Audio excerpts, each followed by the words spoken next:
Sawadee krab. Good morning, everyone. Thank you so much for joining this webinar on creating a sustainable funding base for LGBTQI organizations in Asia and the Pacific, a conversation with Human Rights Campaign. My name is Midnight. I'm the Executive Director of AppCom, and on behalf of our team and our board, we would like to say a very warm good morning to you all. I know we're coming to the end of the year and you're very busy. Thank you for giving up your time to be with us this morning. As part of our work since 2007, working on health, rights, and well-being in Asia and the Pacific region, and one of our pillars being the community engagement and empowerment. And then, of course, resourcing our movement at national and regional levels is crucial to our work. For those who have just joined us, the meeting is being recorded. Can you please also personalize your Zoom name to your name, pronouns, organizations and country that you're based in. This is going to be a conversation, so feel free to turn on your video as well and use the chat function as much as you like to ask questions. But please, when you want to speak, raise your hands and then we'll ask you to speak when it's your turn. As you may know, according to the 2019-2020 Global Resources Report on government and philanthropic support for lesbian, gay, bisexual, transgender, and intersex communities, funding for Asia and the Pacific region was about $28 million. And the funds focused on Asia and the Pacific actually decreased by about $3 million, which accounted for 5% of the global total, decreasing from 6% in the previous report. We've seen some increases in funding focused on issues around humanitarian response, of course, and then on issues such as mental health, substance abuse, suicide prevention, and community building and empowerment. However, even for the community building and empowerment, it only covers about 13% of the global of the total funds. And then from our conversation in terms of developing our next strategic plan with our community partners, sustainability or looking at financing co-funding and also looking at flexible funding. This was what our community really wants to get a bit understanding on rather than just relying on grants. And our grants for the Asia Pacific region is mostly coming from the international organizations or international governments. So this diversification of funding of resources is so crucial to our movement. And in partnership with the Human Rights Campaign, HRC, a very well-known US-based organization that has been fighting for LGBTQI equality and inclusion since 1980, we want to be able to learn from their experience and also share that with our communities in Asia and the Pacific region.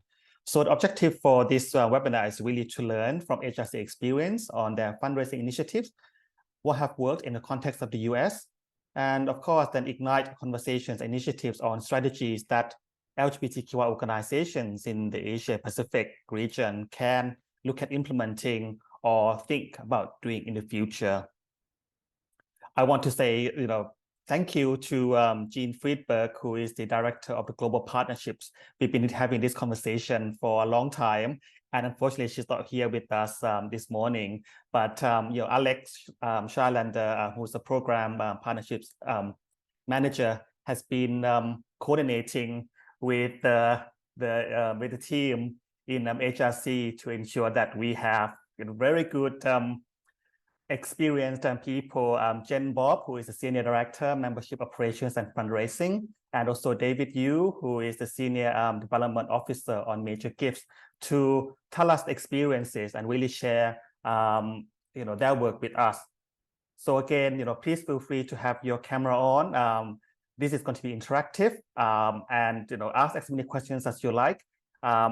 We are also recording this, so you can always refer back to the recording, and of course those that are not able to join us will also be able to learn from this initiative.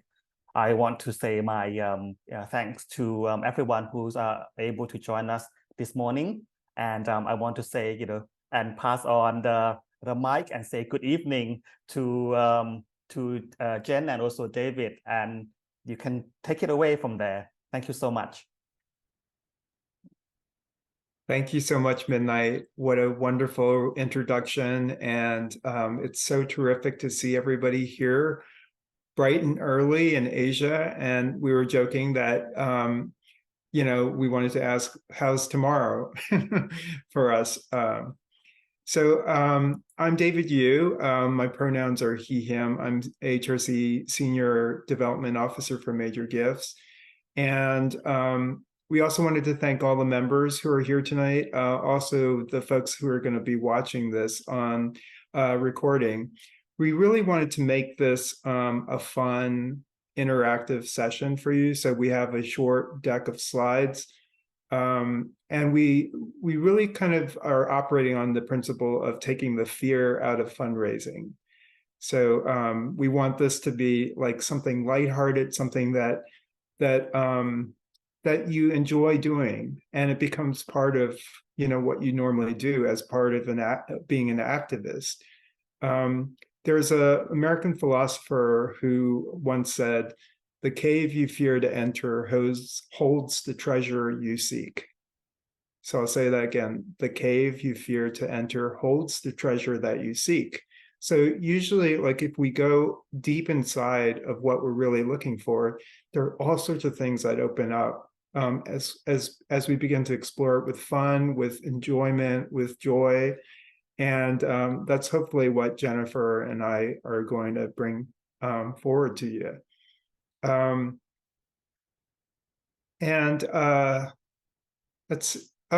did want to say about the joy part.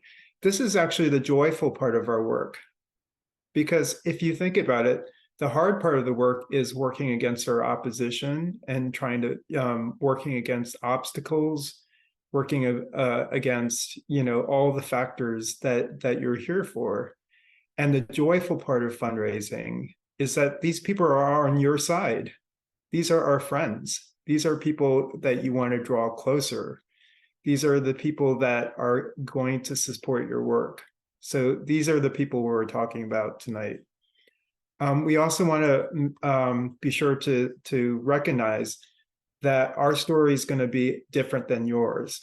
And I usually like if I'm learning how to cook eggplant, for example, I want to hear different recipes because it inspires different things when I cook. And so if you can take that with you, I think it's a good way of setting the stage for all this.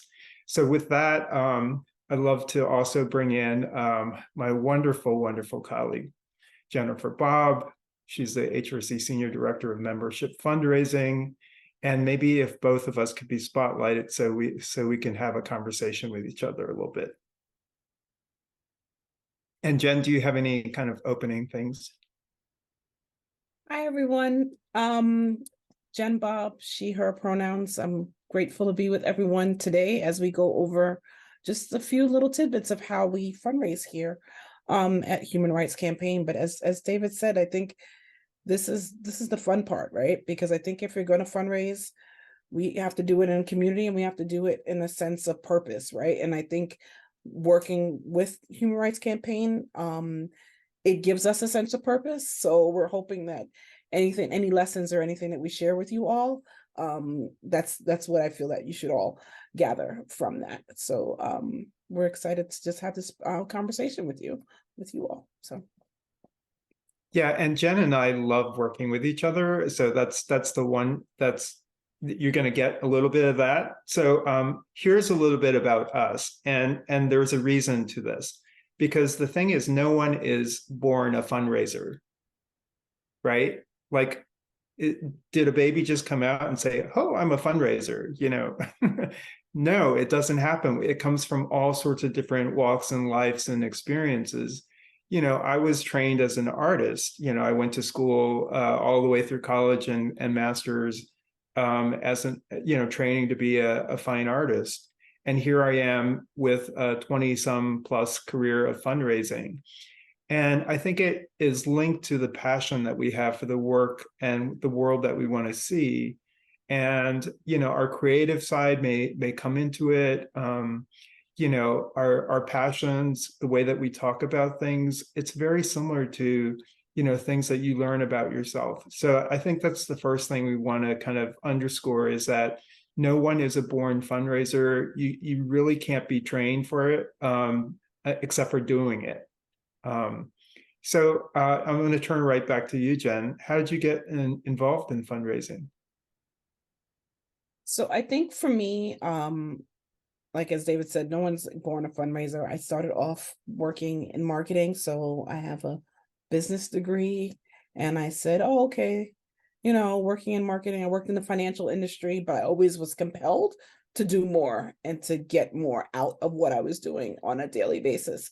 So I would start volunteering different places, and then going in, I said, and that was enough. I felt like it was like it was something that I couldn't get enough of. So it's like, oh, by day, crunching numbers in the financial industry, and then by night it's like, oh, on the side it's like you do all these like little things to make you feel warm and fuzzy. But for me, I wanted to do more, and the best way for me to do more was to be in nonprofit space itself, working and doing the fundraising, because a lot of these skill sets that in day-to-day marketing are transferable as it relates to fundraising. Like the same principles do apply, right? So instead of going after like this clear ROI, you're going after like, okay, how can I get someone to interact? What is the compelling reason behind why you should be behind an organization? And I think for me, I've been in the fundraising space for over, I would 17, 18 years or so at this point. But I've been at HRC for a little over a year. So I think that being able to see, yes, this work is hard, yes, this work is heavy, but being able to interact with the community, being able to attend a pride, that's what drives me, and that's what motivates me, and that gives me like the boost that I need on a daily basis. So I think that for me, it's about the balance, right? Saying that, okay, I need to be able to work somewhere where that I actually enjoy the work, and I actually see why I'm doing the work every day. And the opportunity to work at HRC it provides that for me. So Yeah, and it's very results and goal oriented, but you actually see the results. A lot of times when we're pushing forward an agenda, it's hard to see the results, but fundraising and friend raising and building a list of people and supporters, that's something that you will see as you continue in the work. So let's look at the work itself. Vanessa, if you could pull up the slides so we can kind of share that small slide deck. And we can just pop over so you know what we're talking about. The next slide is yeah, this is us, and this is how you can reach us. And let's go to the next slide. Yeah, so these are the goals of our department: development and membership. And development is really like, I think of it as, how do you develop your organization so it's not just one person? It's not two people. It's not just 5 people who are thinking about changing the world. It's and that's where membership comes in too. Like, you have to develop this concept so that people want to support you. So the first point: educating, inspiring, energizing our community. And you see the mix of people there. It's staff, but it's also volunteers, members, people who actually support you in a certain way, and people who just support your movement. And then to raise revenue. So this is a great part of fundraising, is like you actually help raise the resources to fund the work of the organization. And then we want to grow the grassroots membership. So these are people who are just on the ground and supporting us in different ways. And we have a big canvas, with the United States. And then also to, our major work is to influence the LGBTQ vote, through a variety of different means. So let's go to the next slide. And the variety of funding streams is one of the things that we really want you to walk away with. So Jen, why don't you take this slide?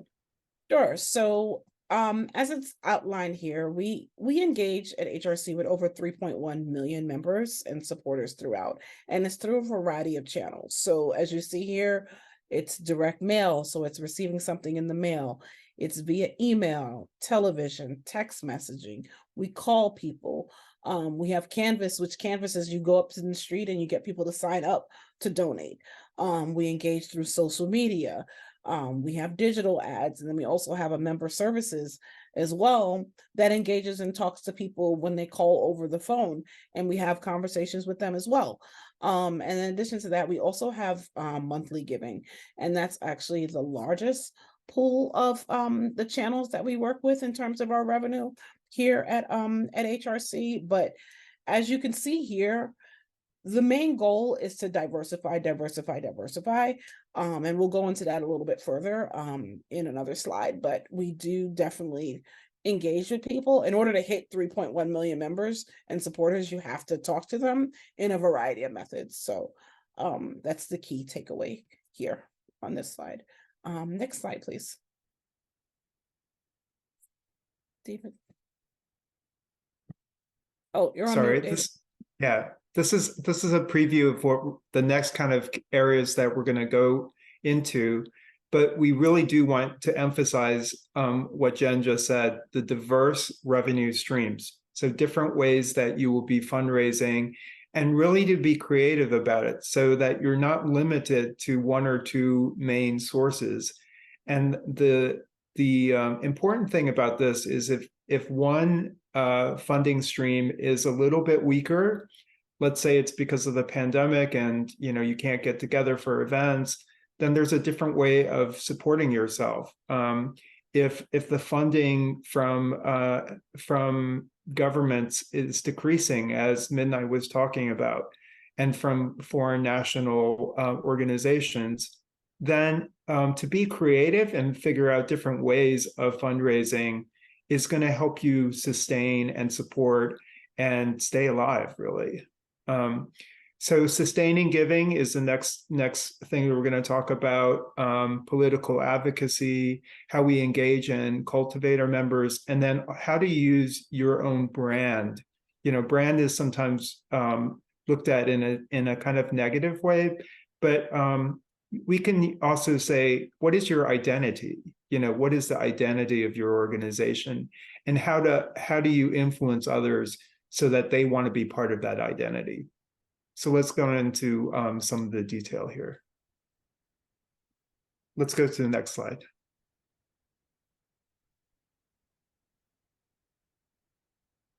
So this shows you a big slide of many different ways that Jen profiled it, but we can go into it a little bit more detail to show you how HRC, the Human Rights Campaign, does it. So major gifts are those individuals that give a larger figure gift. Here at HRC, we say $5,000 US or above annually. There's a mid-level giving, which is $1,200 a month, and we see that as kind of like an attainable level. It's kind of good for professionals, young professionals, and $100 US. Sometimes we make jokes about hold back on the expensive lattes at Starbucks, and that can help you get there. Foundation giving is what a lot of you are very used to, is getting big grants from foundations. Planned giving is becoming more and more important in our community as the community ages. People are leaving legacy gifts, so they're leaving their estates. A lot of them actually don't have children or are estranged from their families. They have problematic relationships with families, and they prefer to give it to an organization. So it could be a car, it could be a house, it could be their entire estate. So we're seeing a real uptick in the planned giving part. Workplace giving in the U.S., there are some arrangements where people could give a portion of their paycheck to a nonprofit, so we get involved with that. Corporate relations is a really powerful tool that HRC has been able to leverage not only to get funding, but also to move opinions and to change corporate policy and to influence even legislation. So using those corporate relations is one of the key winning things that HRC has been using as part of the funding stream. Leadership giving is a much higher level of giving. So gifts of $1 million, or, you know, when you're thinking like a few individuals that can give a very high level, we do try to incorporate that as well, because we have to balance. You can see we have the mid-level giving and the higher level giving, and then a super level giving. Events is another big source of our work. And events are different from organization to organizations. You can have smaller events, you can have larger dinner type of events, but just because you can do an event, we always say don't just because you can do one doesn't mean you should do one. So we can talk a little bit more about that. Community events is things like smaller events like volunteer organized, like bowl-a-thons, maybe softball games, or drag queen brunches. And then honorary gifts is when somebody wants to give a gift on another person's behalf. So I'm going to let Jen take the other half. So on the other half, Pride events. So in the US, we have over 300 Pride events that we attend. And that includes, so it's within the US and then also including Hawaii. So we do a ton of events, and the goal is to not only for brand awareness, as we spoke to initially, but it's to engage with the community. Yes, we do sell merchandise, but it's also to get more people aware of the different causes. We have different affinities. So sometimes we partner with other organizations in terms of affinity programming. And then we have direct mail, like I mentioned earlier. So anything that you would get in the mail. So we will send note cards, we'll send labels and just regular like notes that just try to get people to sign on for membership. And we have telemarketing, which is through the phone. And sustainers, partners, and auto renewals. So those are our biggest buckets that give anywhere between $3 a month monthly giving to $50 a month. And as long as they're below $99, then they stick within the membership field. And then we have our street canvas as well, and then online. And then we have cause marketing.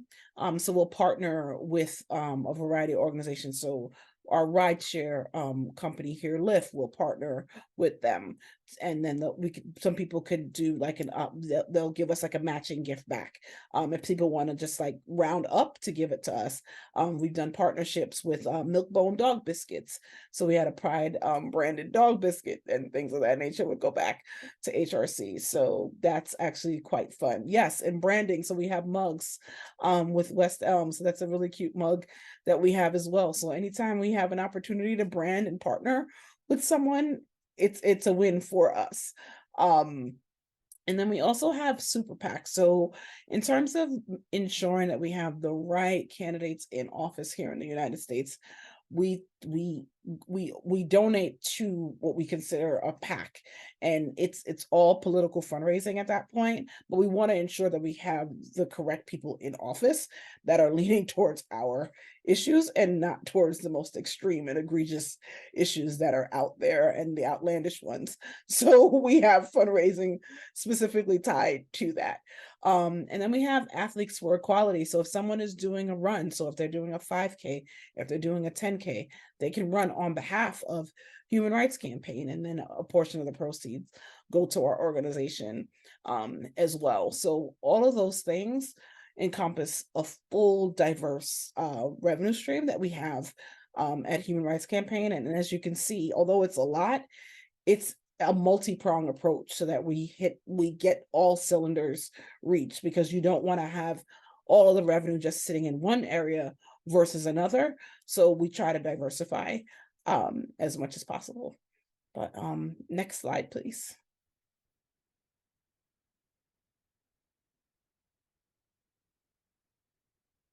And this is Right. our, go ahead, David, can go into that. So the previous slide, don't worry, we're not going to quiz you on all those different funding streams. It really is the idea to give you an impression that there are a lot of funding streams. And this is our beautiful art piece. We call this, this is like a mood board. But really, you know, all joking aside, this actually shows you a little bit more in detail how our budget breaks up. So this is actually the revenue that we get. And because it's super small, I'm going to go into this a little bit more in detail. So and I think actually the takeaway is that the biggest source of funding that HRC receives is from individuals, from people, you know, individual people, but in different ways. So if you look at let's look at let's see, where are we? Foundation giving is 9%. So 9% of our entire budget. If you look at events, it's about 10%. Corporate relations is about 10%. Cause-related marketing, which are the mugs I was showing you, about 2%. Planned giving, which is beginning to increase, where people are leaving their estates, that's about 2%. Leadership giving is less than 0%. So these are the millionaires. So I think this pie chart is to show you that the largest is actually the low fund, the low dollar giving, the direct marketing that Jen was talking about. And that's a good 30%. So if you add the kind of ones that are related to individual giving, like direct marketing at 30%, membership outreach, which are kind of like the bowling events, the drag queen lunches, the federal club, which is the mid-level giving at $100 a month, the federal club council, which is our major donor program, the leadership giving, the plan giving, that's all individual giving. The foundation giving is only 9% of our budget. And the rest is really based on people and our relationships with people and how we bring them into the organization. And I think that's a real takeaway from this pie chart. And I think we could go into the next. Yeah. Let's go to the next slide. So this is just an example of how we target individuals and just try to get them to join and donate with us on a monthly basis. So, and that's what we consider our sustained giving, right? So it's predictable, it's reliable, it's sustained income across all levels. So when we say all levels, it's like people that give us $3 a month, some people give us $50 a month. And we definitely, our goal is to get as many of those people as possible, because we know that they're for the cause, and they're just individuals just like us. And this is actually an example of one of a marketing piece that we sent out just to try to get people to sign up for one of our individual like monthly campaigns that we have. Next slide, please. A lot of the work that we do as well is political advocacy work. So, for example, when we have the Equality Act here in the United States, we had almost 300,000 people sign up for an action. So that's whether calling a senator, writing a letter, doing all of these engagements to say, yes, you must pass this bill. That's what we do. We had over 2,000 letters show up, the legislators, regarding harmful bills that are here in the US. Over 1.2 million people received an email, like just for pure advocacy and engagement. And we had almost like 676,000 supporters receive text messages regarding an issue that was top of mind. So these are just a couple of examples when we pushed out and told people, like, the House of Representatives needs to pass the Equality Act. And then the one on the right, you could hardly see it, but it's like the red logo. That was the Respect for Marriage Act. And it was right before the bill was getting ready to go on the floor for vote. We engaged as many people as possible to say, call your senators. We put out a list and said, here are the senators that are actually on the fence and may not vote for this. So you must call them, you must get them to engage and do the right thing. And they did. And we had a lovely ceremony on the yard of the White House. And our president, Kelly Robinson, was there with her wife and son. So those are the things, like, we activated individuals, and they showed up. So that was a tremendous win for us last year. Next slide, please. And these are just a few versions of how we send out to people in terms of direct mail. So we'll have letters, and we thank them for their long-term support. We have stickers that say distinguished member. We have matching gifts, so sometimes we'll have gift challenges, but that's like our little fun envelope. And I say fun, I work on this side, so that's why I say fun. I enjoy a good direct mail out to people and push it out to people. And then we also kind of engage in terms of text messages and emails. So the string with the colors on the lights that says, Kayla, you make this world a brighter place, we send that out to our members. So we engage with our members on all different levels, right? So it's not only just always saying, hey, please give us money, but it's also to let them know that they're cared for and that they're loved within a space as well. So next slide, please. David, kick it off to you. Yeah, we wanted to talk a little bit about the logo. So the logo, I'm sure is kind of ubiquitous. The equal signs. It has taken on a kind of iconic meaning, and it's become part of the fabric of people recognizing things about equality. And we wanted to start with the image that is very iconic and evocative and means lots of things to different people. We also want it to be really clear. So if you saw it on the back of a car, you can see someone, belongs. And then this is the whole idea of identity. In the middle, you see a photo of our freestanding store in Provincetown, which is very popular. Inside, it has all sorts of branded merchandise. You've probably seen our t-shirts. We also sell our t-shirts at the Pride booths. And that's also a way of attracting people, through a quick image, a quick, something that really identifies with the feeling of equality, the feeling of reaching for equality. And then the last thing that we're showing here on the left is the HRC building. We actually purchased the building through the foundation, and the HRC side, the political side, runs from it. We have tenants there. We've been able to really make it be a monument, one of those monuments that people visit in Washington, D.C. We see families in front of the iconic logo at the front of the building, and they're, families taking photos in front of it, kids bringing their families there. And what you don't see is a big equality sign on top of the building. And we also use the side of the building for posters and messages to elected officials and to the general public.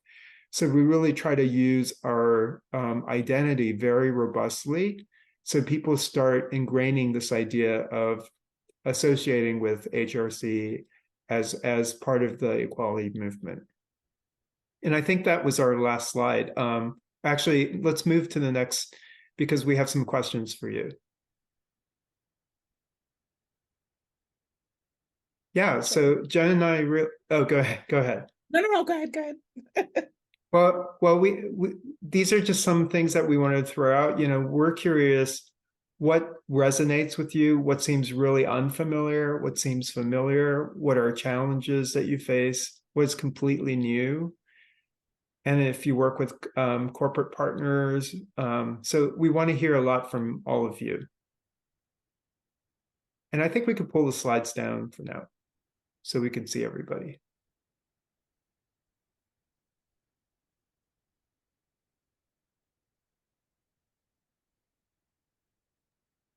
Thanks so much, Jen and David, for the wonderful presentation and sharing yeah, your experiences.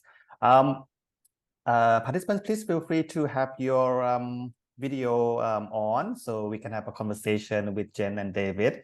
And I've just posted the questions that yeah, Jen and David asked. Yeah, so what resonates with you? What is new? Challenges that you face?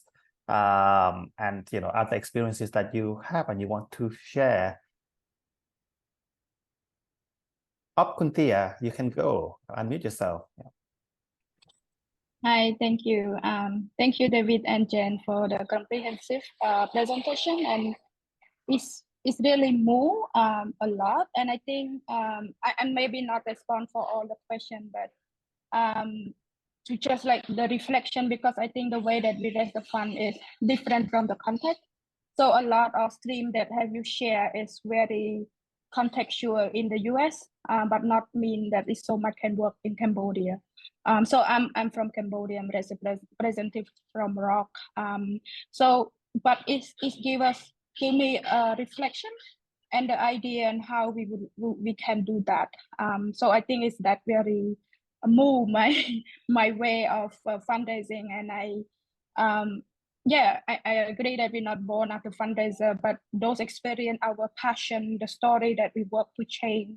So those is really a good fundraising. It's not you making up something, you know, for those. So passion is really something that I agree. So a lot of resonate with what you just mentioned. But I think in terms of I think perhaps for HRC not so much challenging, because mostly you get the fund from individual. You maybe have a lot of flexibility, you know, a lot of not a lot of compliance. But for us, as the local LGBT in Cambodia, we're facing a very different challenges. For example, like the requirement and the compliance from the funder, you know, even like we got mostly the fund from the international, but it's still the intermediate funder that sometimes they are stricter than the back donor, you know, so it's like so many problems around that. So that is also disempower the ownership and the local community. So if the local community is stay strong, firm like rock, we're able to challenge that. But the local community that not, it would be so much and it's become very donor driven and like not really disempowered at all.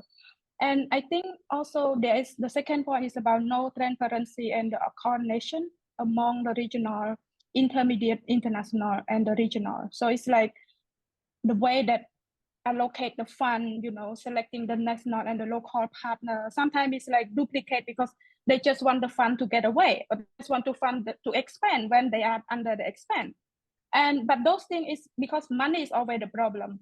So how are you make sure that you not spoil the community work? You contribute to the social change, you know. So I think those kind of coordination is very important, and the transparency. But so far, the challenge that we face is not really have it. And I think they also not really have a strong commitment and clear guidance for the local led strategy right and the development by the international government development agency. Right now, we can see a lot of arriving, you know, from the European country and from others. So this is very challenging as well. So I just bring some of the challenges that we are facing as we got the fund from, you know, different funder. Thank you. Thanks, Kuntia, for raising some of the challenges that the communities are facing in the context of Cambodia. Jen, David, do you have any reflections on that before we get maybe Rohit to go next? I think for me, on my standpoint, so the majority of what HRC does is on an individual level, but I've also worked on the end of trying to receive grants, other organizations receiving grants, working with foundations. It's hard. It's tough, right? Like you submit a grant, sometimes they approve it, sometimes they don't. Sometimes they say they're going to give it to you, and then guess what? They tell you they're going to give you some amount, and then it ends up being half of that amount. But I would say that persistence is key, right? And if they realize that you are going to show up and it's power in numbers and say, yes, we are a community, we're going to stand firm. And maybe one door will close at one point, but then maybe they'll come around next grant season. But I would also say to stay persistent, right? Because I think that it's a different mindset when you have to work with a organization or a foundation or a government versus individual. But I would definitely, I completely understand how it's a lot different from just like a one-off individual. It's a lot easier to have a one-on-one conversation and say, yes, I like to donate, and then it's a lot easier. But when you have to deal with a larger company, it does make things a bit more challenging. But I would say stay the course. Do not give up. They want you to give up, but don't. I don't know if David has anything to add. Yeah, I think that's great advice. And also the other piece of advice I would say is that funders love to see that you're also getting funding from other resources, because that's one of the things they look for. And I hear that from a lot of big funders like Open Society Foundations and Wellspring advisors, is that they want to see that they're not the only one that's interested in your work. So if there's some way that you can show other, interests or sparks of development and initiatives, even in the individual fundraising side, I think that's very powerful for them. And to show that to them, I speak to some of the top funders in those organizations, and they said that's exactly what they're looking for, so that it's not like the constant handout. They want to see that you're being creative in your fundraising, and that's going to help you sustain the work, so that when they're no longer able to give you that funding, then they know somebody else will be stepping in. Can I stepping in a little bit before Rohit? I mean, like, we also need to educate the funder itself to really understand, and some of the funding that they able to fund because of the community work. So they need to really understand the power dynamic. Like, when you have the money, you need to know that you have that privilege, you have that power. So make sure that how you create an equality partner with the people at the community and not the spoil of the community. So I think this is also a key political agenda with those funders as well. It's not like, you have money, you have power. So yeah, that's just adding from me. Thank you. Thanks, Kuntia, for being brave, having asking the first question, and for the addition. Thanks so much, Jen and David, for giving us the the fire to continue the work that we're doing, despite a lot of funding yet. But to ensure that the visibility, particularly on the ground, is there. Because it inspires the change at the community level. Rohit, thank you for waiting. And I think for the others, if you want to ask questions, please put your hand up so that I know to put you in the queue for questions. Rohit, please to introduce yourself before you ask your question. Thanks. Thanks, Midnight. Thanks, David. Thanks, Jen. I was, from the beginning, I was sticking to my laptop. It's like it's almost one of my fees. I was so interested to this. So I'm Rohit Sarkar. I'm from India. I have been into the LGBTQI and HIV ecosystem since 2002. I have worked with the grassroots organization. Presently, I'm working with a consulting firm. It makes only like a consulting firm, but we have a specific public health component as well that will work as a just like any other civil society organization as well. So, couple, I just want to share what is happening in India and then request your suggestions. And Midnight, this is one thing I'm requesting you in both my folder. And if you could continue this conversation beyond this 2 hours, we could have frequent all this conversation, because we need to learn, because I think it's such a commerce which has arts and science built in it. I need to learn for it. Okay, so in India, the situation is a little complex. So first and foremost, we have something called FCRA, Foreign Currency Regulation Act. So the donations that we can get from abroad or beyond India, it is very much regulated by government. So it is not that we want and we get it. So we have to get the certification, then get the funding. Even the funding has to be in a proper norms and everything. That first and foremost gave us a restriction to work on. Like if I need to work on, say, a certain topic, I have to follow by every word as close as possible. So experimentation and innovation become a little, I would say, difficult. However, in Indian, I would say a movement, I would say, in India, the HIV movement started in late 80s. And the gender movement actually banked on the HIV movement, and then it got flourished as well. But at present, considering the HIV epidemic, India is right now, I would not say control, it is not control, but it is somehow near to the 95 goal that we're right now doing.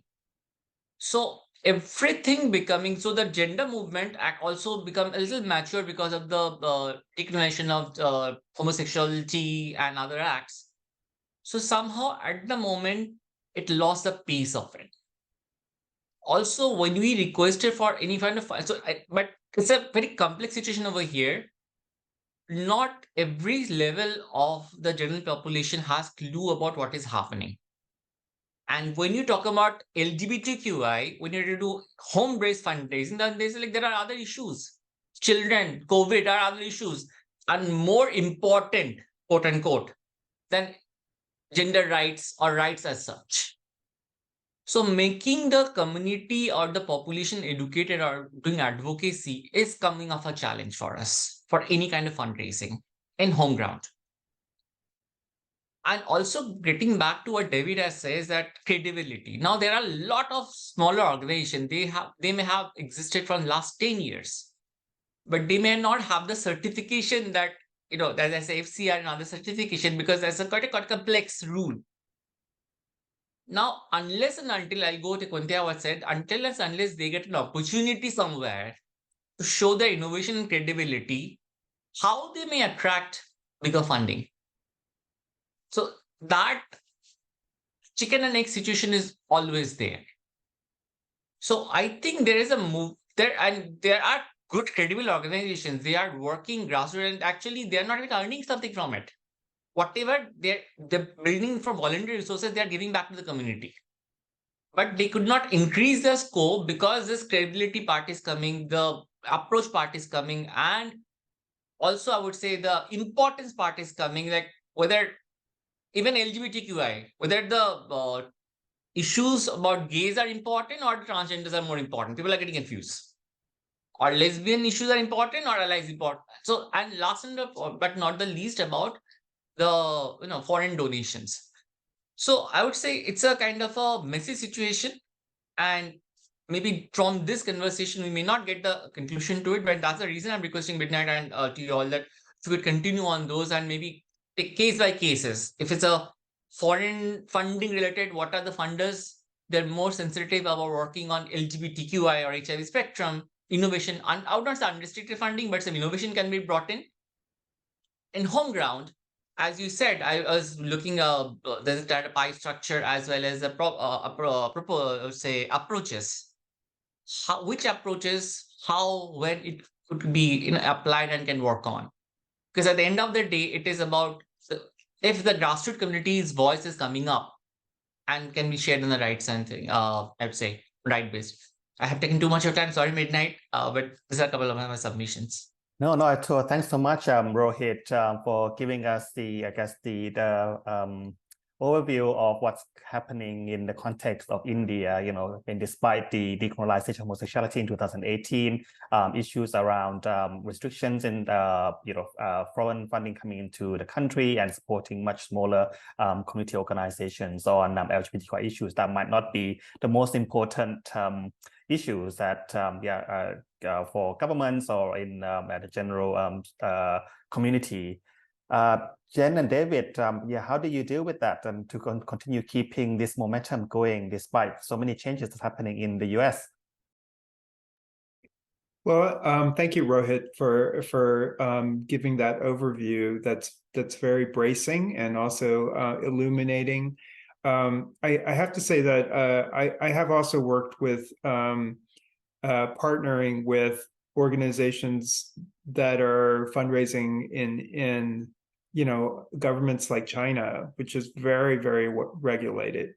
And so for a charity to go into China, you have to have a partner charity, and all the fundraising goes there, and then then the external charity would get a check at the end, basically, after all the accounting has been done and everything has to be done to a T. So I certainly understand those types of challenges. But I also want to take us all back to 1980, when the Human Rights Campaign was formed. People were not even out of the closet. You know, people could not meet openly. People could not, you know, these are a lot of the things that culturally we take for granted now in 2020, whatever we are, 23, here in the United States, except for in some states, because it's not equal. That's why we need the Equality Act. But it's amazing what an identity like an organization like HRC has been able to create and sustain and to inspire. And this is how you change public opinion. We call it changing hearts and minds, by educating, by telling our stories. And storytelling is a wonderful component that we all have. And I you know, this is not saying that these are challenges that are insurmountable. So I think that's my a little bit of my feedback.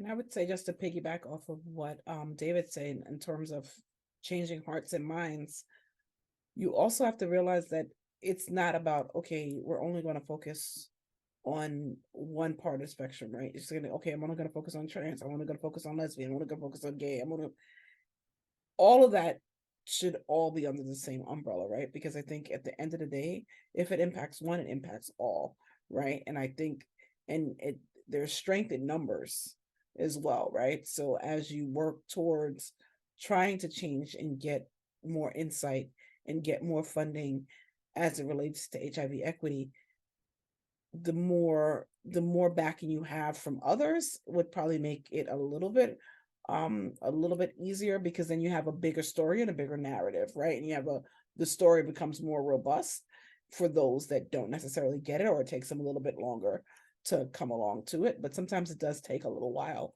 for people to get there. But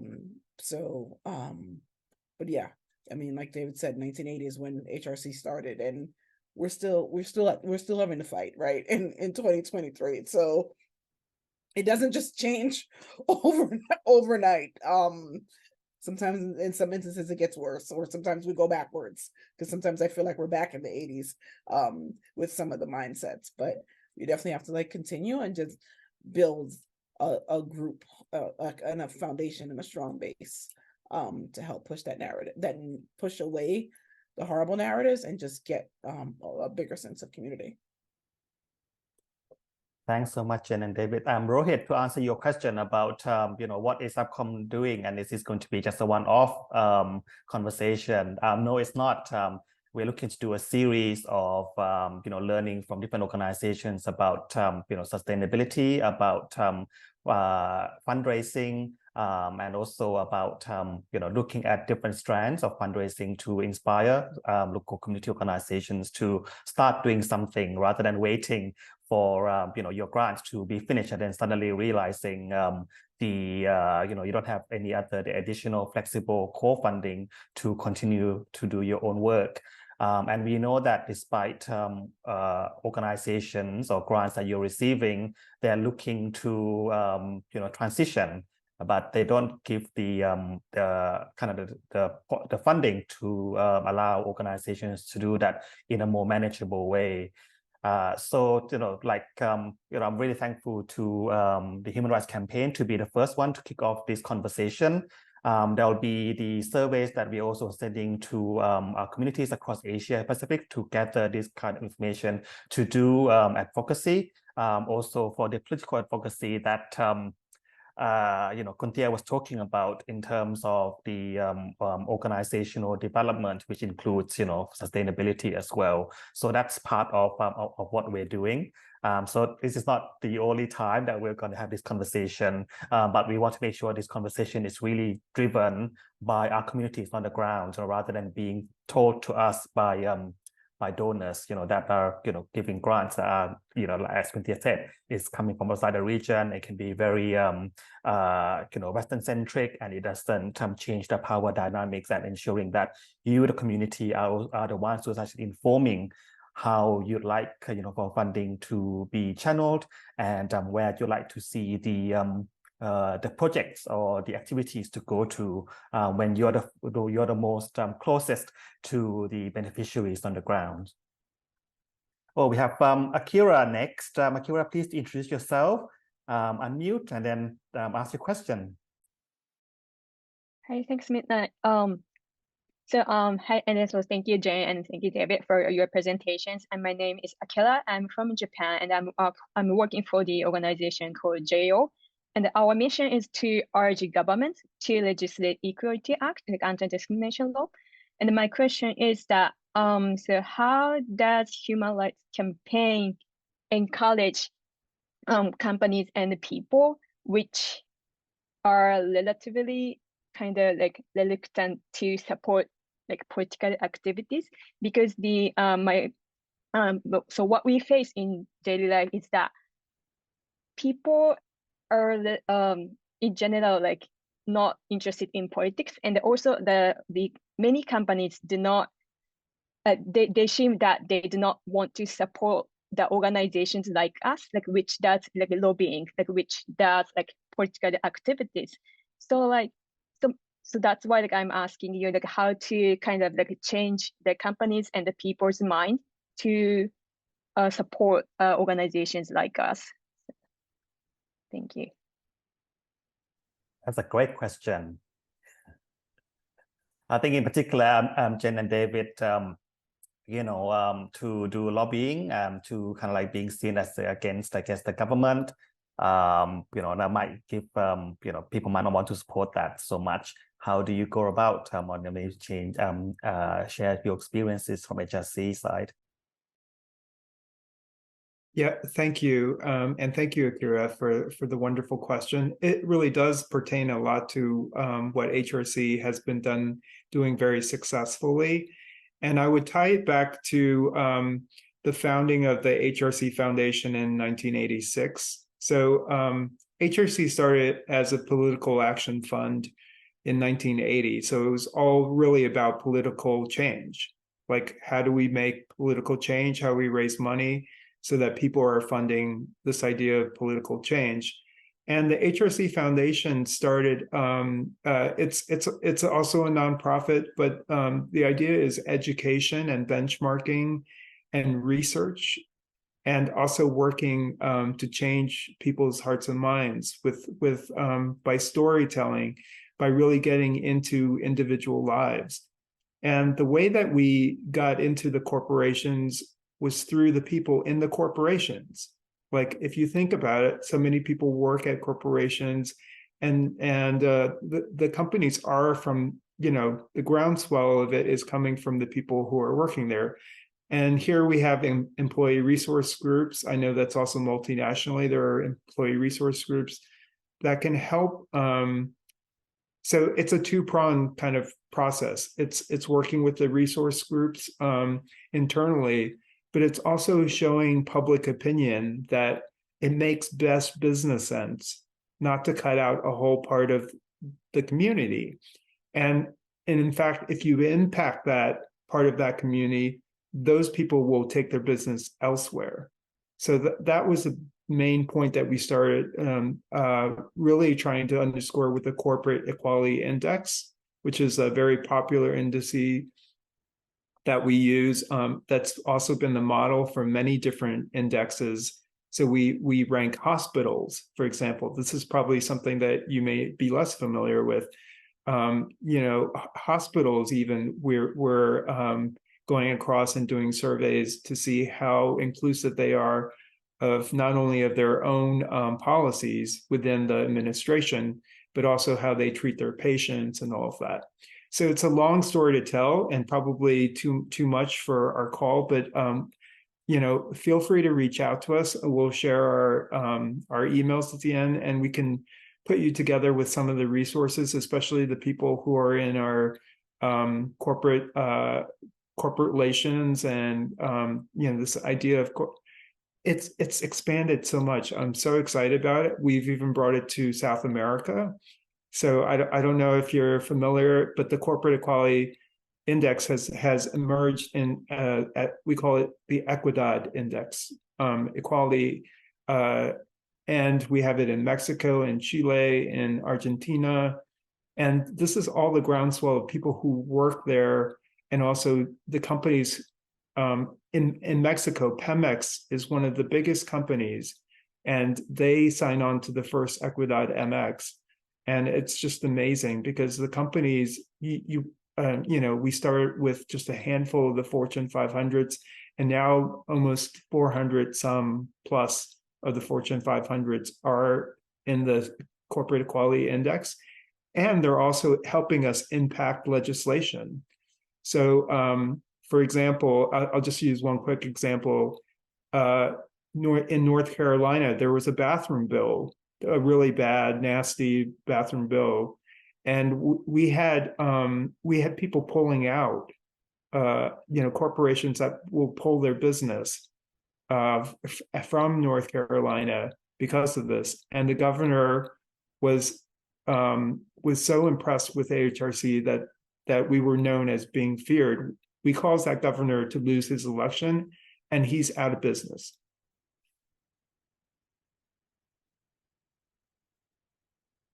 Please reach out to us. Yeah, thank you, David.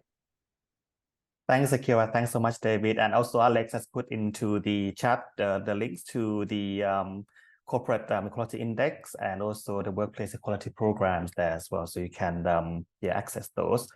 Adi, you're next. Please introduce yourself and ask your question. Okay, hello everyone. My name is Ardi from Indonesia, from Suara Kita. Actually, this is my first time join in this forum, and I hope you can all hear my voice clearly. So first of all, I have several questions for Human Rights Campaign. First, have you ever collaborated with Indonesia, or in terms of funding, donor funding maybe, or with the government? And the second, about fundraiser. I really like those topic because right now we are now doing it for fundraiser. But for now, because our donor management is mostly from from individual. So my question is how to find the effective and efficient ways to manage individual donors. How do we analyze that? I think that's it. Thank you for the opportunity.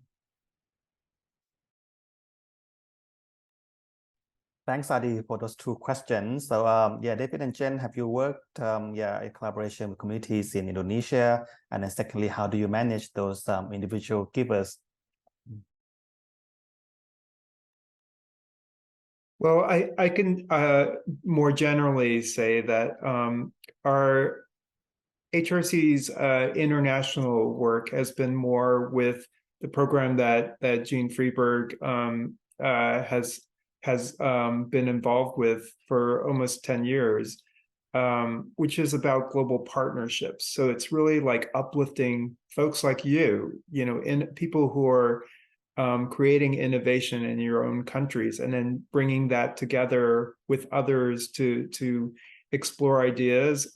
So people are coming from different parts of the world, and we have those innovators, I think, in almost all continents. I think Antarctica is not part of that,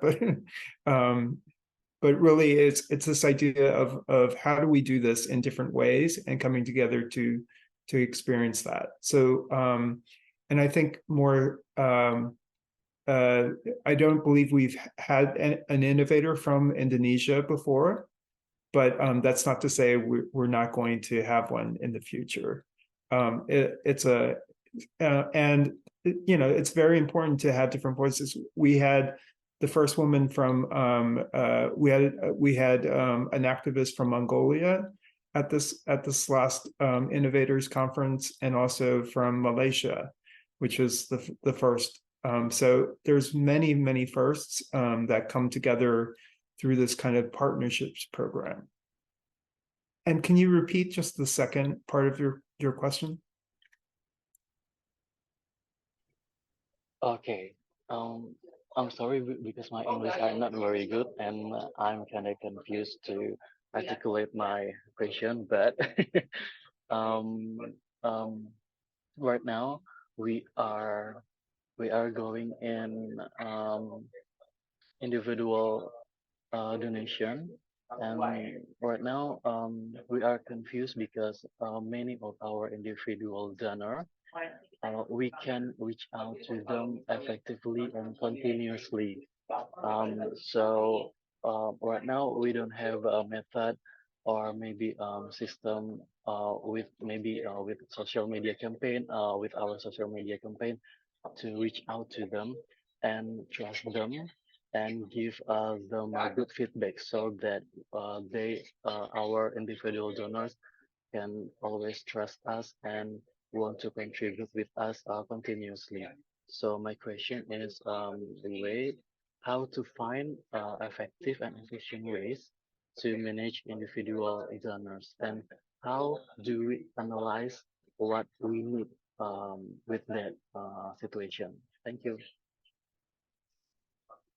Oh, okay, perfect. I just want to make sure I heard it correctly. So in terms of, I would say it all depends on what's the most effective, right? So I wouldn't, it's not a one-tier approach. So if social media, once you have to figure out how to build the best list, right? So whether that's solely through social media, whether it's through like emails, text messaging, if you have an event, you can gather names that way as well, right? So as long as you need to start building your list, right? So building your list, building your pool of individual donors that you communicate with. And once you start building your list, it's always good to have a touch point with them. So whether you communicate with them monthly, you communicate with them bi-weekly, whether you communicate with them and say, hey, we're having an event, love for you to attend. Hey, would you like to make a donation? So that every ask that you have is not about saying, oh, can you make a donation? It's all about cultivation, right? So cultivation and stewardship.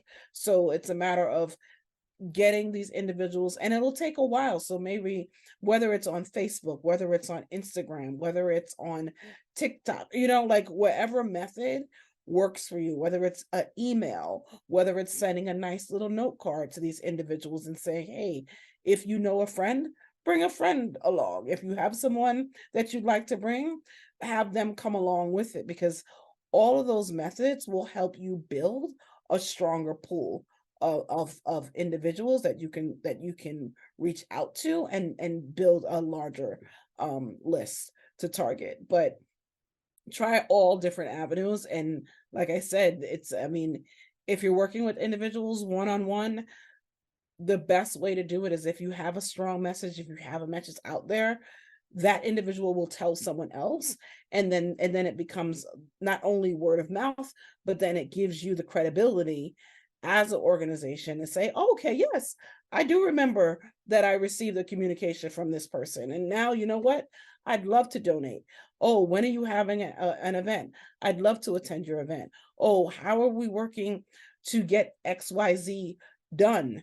And they'll come along, and they'll gladly come along with it. But the best way to do that is you have to stay active, and you must communicate with individuals and always have them just bring a friend along, right? And even a nice little note card. I mean, I know a lot of people prefer digital, but a nice note card is always really good as well.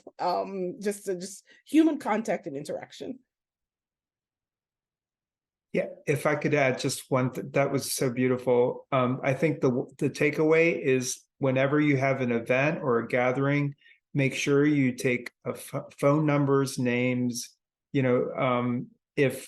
because you don't want people to walk away and you never see them again. So we call it friend raising in addition to fundraising, because before the fundraising starts, they have to be your friend. You have to be nice to them. Just all those types of things. Also, if you want to get inspiration from any source, I mean, go on Instagram or go on TikTok and find the organizations that kind of like give you ideas and sparks, and follow them, and you'll see what, the kind of examples that come up all the time. Thanks, Ardi, for your question, and for inspiration, Jen and David. Ryan, you're next. Please introduce yourself and then ask your question. Sure. Hello, good morning. I'm Ryan from ASEAN Soji Caucus based here in the Philippines. Thanks, David and Jen, for your presentation. I think one key takeaway is to diversify our sources of revenue, and the presentation you've given gave inspiration. But I'm also kind of critical because I understand that these tactics can be effective in context where there is a strong culture of philanthropy. And for us here in the Philippines or in Southeast Asia, that can be kind of problematic, considering that many contexts remain to be hostile against LGBT issues. And then second, there's so many social development issues that are competing with each other. And then third, I think I don't know whether we have fully tapped the market or not, but we are also facing economic crunch in this part of the world. So I don't know, like given all these challenges, what are potentialities for us to create a culture of philanthropy? Thank you.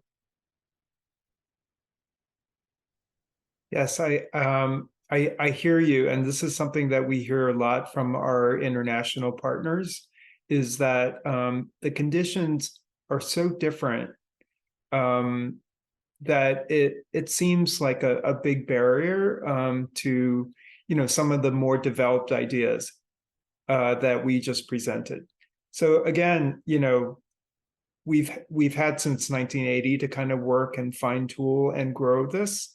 So if you can walk back that time, you're having a scrappy organization, Human Rights Campaign, that moved offices 8 times before it bought the building, basically. That people were sitting on like crates and barrels and that kind of things. So everyone has a kind of a beginning story, and then you want to picture your middle story and your end story.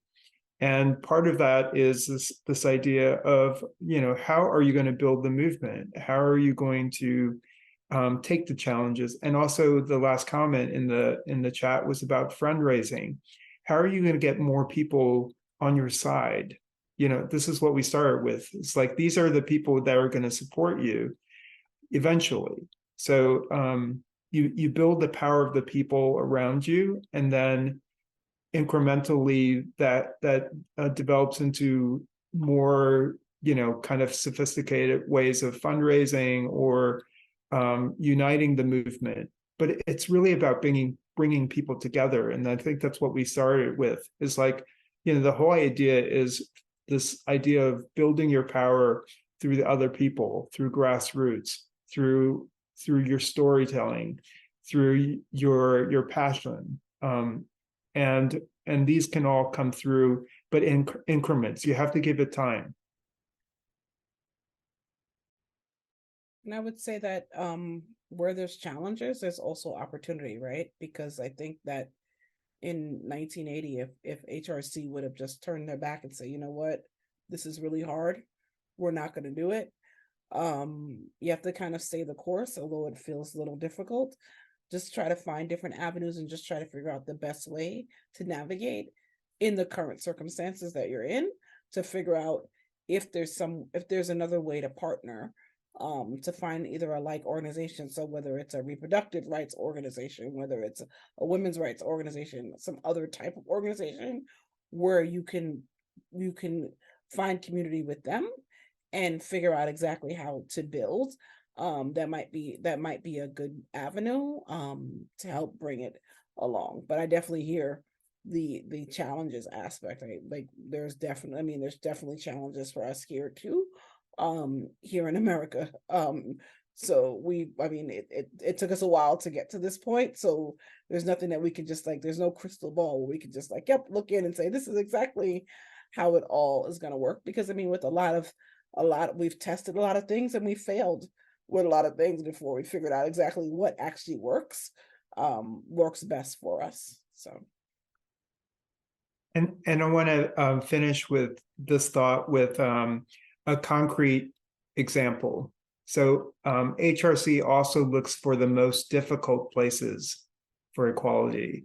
So several years ago, we started what we call Project One America, and we looked at the 50 states, and we actually did analysis, and we did a bus tour where we went through the entire South and looked to see what is the finish line of equality. You know, where is there least funding? And we found it in 3 states, Alabama, Arkansas, and Mississippi. These are going to be the last states within the United States to get equality to all the people throughout the state. So we wanted, these are states that are, you know, for some states getting like, you know, New York or California getting, let's say, you know, 13 cents per dollar in LGBTQ funding. These were less than one penny, you know, less than 1 penny. And so we went to the last funding, in the last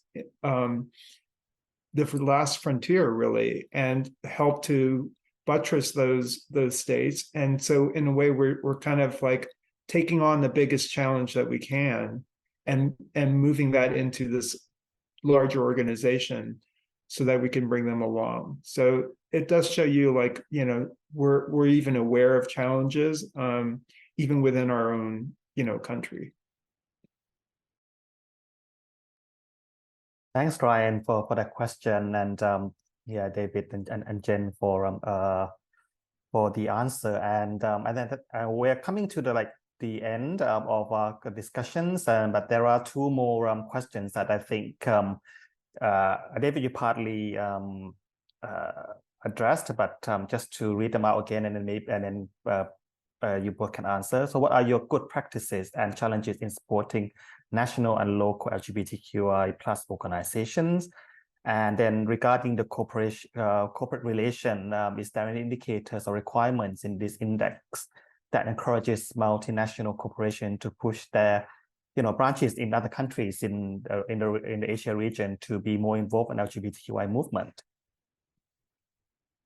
Oh, I see Jen has also responded as well, but yeah, you can. Yeah. Responding to the second one, we don't, in terms of our index, we look primarily with US-based organizations, but they don't hone in just in the Asian market. But I would say that in terms of like corporate social responsibility, in terms of inclusion, if there's anything that's around, David can correct me if I'm wrong, but if there is anything that does not pass the test, so if an organization cannot just do something correctly stateside and then overseas be doing something completely vastly different, they would not make this list. But we don't necessarily hone in on a per continent basis. I don't think HRC is there yet.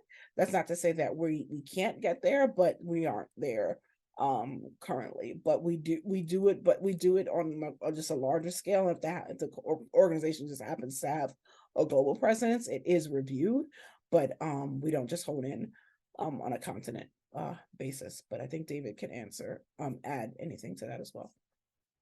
That's exactly right, Jen. And we've been accused, we as in the HRC Foundation has been accused of moving the goalposts. Are you aware of that saying? Is like, you know, if you're in a football game and then you move the goalposts, you keep on moving it to higher and higher standards. So, you know, what was the same standards for an organization to be ranked 100% changes, right? When we want to include, you know, transition therapy in your insurance, we're gonna put that to, you know, the next level. And if we want the multinational parts of the organization to also comply we're going to move that to the next level. So this has not been a static kind of index. It keeps on changing as we see the need grow, and it has moved into this kind of like multinational compliance to the basic standards of what, you know, a multinational organization is providing. And then we also have, like I mentioned, the Equidad, which is very specific to a country, and that's kind of our biggest export right now, looking at some of the Latin American countries. And then just to the other question about local and national, it's so important, you know, that both are working together and functional. And that I say this to donors also: support locally, support nationally, because one strategy is not going to work. This is a big thing for us to all tackle.